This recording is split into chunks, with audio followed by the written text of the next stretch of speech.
first hand button right there. Dude, $1! $1? Dude, I don't have $1. I don't have $1 today. Not wearing a helmet, this guy. Is everyone wearing new Christmas clothes?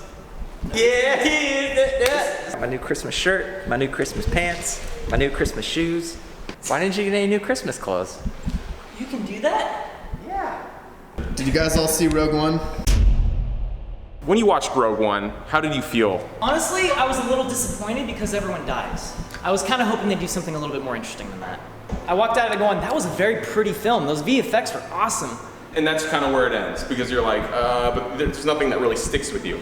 You can't just be all negative answers around here. How would you make a better Star Wars? In these big budget movies, they try to be perfect in every single way. They draw from a language of other movies. What you get is basically this giant, big, recycled version of a film that kind of touches upon all the tiny little things of things you've already seen and felt before. It checks all your boxes for what a story needs, but it doesn't give you the same takeaway. So here's the thing about Rogue One. Main character Jyn. I can't name a single hard decision she makes in the entire film. She's a main character that loses her agency. It's considered bad writing to have a main character, that is passive. What that means is that the character sits there and everybody else tells that character what to do. Everybody else pushes that character through the plot. Everybody else pushes that character through the story, and the character's just, whoa, along for the ride. Versus a character having to make hard, active decisions. Jyn didn't have a goal. She literally just sat there and everybody else told her what to do. The best example of this is at the very end when they're getting those hard drives. Jyn stands by the side while freaking Cassian, or whatever his name is the man operating the hard drive machine. Why isn't Jyn doing it? She was the main character. This weak character kind of on a roller coaster throughout the whole thing, that's a huge byproduct of the fact that these movies are constructed completely independent of the characters. When you plan these movies out to a T where you know these scenes are gonna happen, blah, blah, blah, it's like the characters don't even matter anymore. You're just writing the plot. You're forcing these characters to just ride along with these decisions you've made. It's not interesting.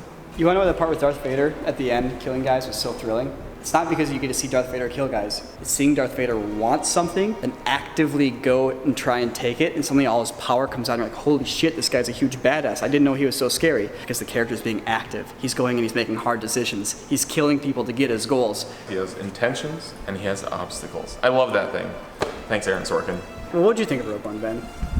Every movie has to like feed into the next movie nowadays, and all the characters have to be around for all the sequels, and I was just so happy that this movie was like, fuck it, everyone's dead. They didn't care, and they weren't trying to like set it up for a sequel. They were just like, this is what we're gonna do. Ben, there's 6 more movies that came after this one.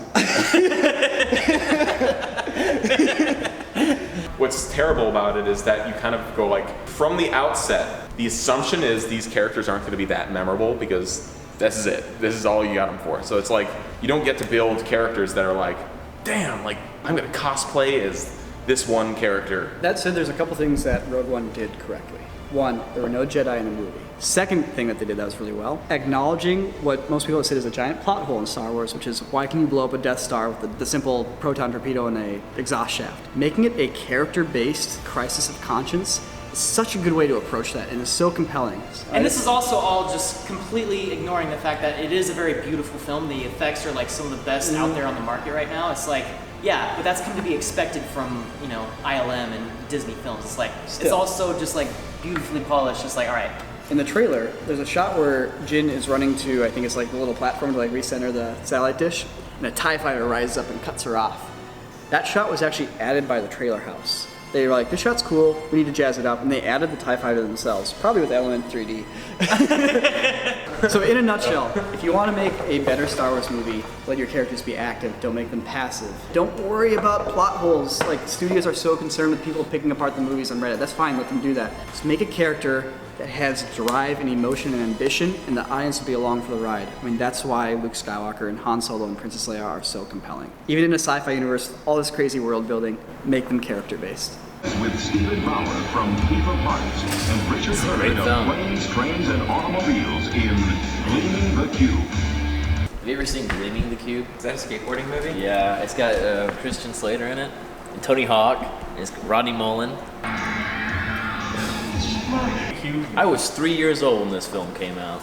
Brett, what does Gleaming the Cube mean? It sounds perverted. No, basically it's a giant crystal cube, gleaming it, basically like you're taking 409 or a little bit, you're gleaming it. And you skate on it? No, you don't skate on it. You just gleam it. What's the cube have to do with the movie? You gleam it. What's the? What do you mean? Gleaming the cube. Are they like going It's after- self-explanatory. Is they fucking skate on it? How is it a skateboard term? You Listen. don't even fucking skate on it. You gleam the cube. And he didn't care for the direction the world was heading. It's worse, you know? Blowing up the nuclear war and the 7-Eleven. Did you see that petition? Yeah, there's a petition. Actually, no. There's Is there's there like still a- a petition? There's a Change.org petition for Ben to shave his mustache. So people hate Ben. People Yeah. hate winners, is what it is. Wow. Just kidding. It's 2017. I don't feel that way. We got